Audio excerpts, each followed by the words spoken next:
पुराय देशभर हर घर तिरंगा यात्रा कार्यावळ चालू आसा। म्हापशें आयोजित तिरंगा रॅलीक उपसभापती जोशुआ डिसूजा हांणी वांटो घेतलो।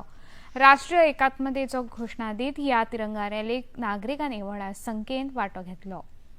हर घर तिरंगा, this move by our honorable Prime Minister to promote patriotism in our entire nation.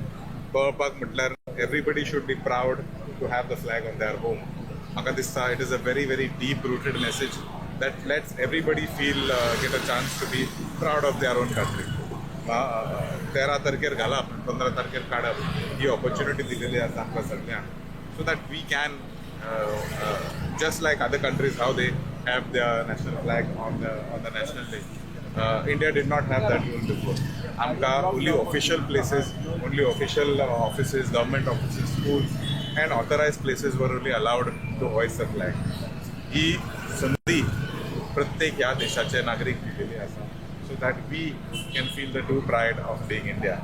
Again, a big message to each and every one of us in Mapusa constituency as well as the entire state of Goa. Let us work towards being more patriotic to our nation.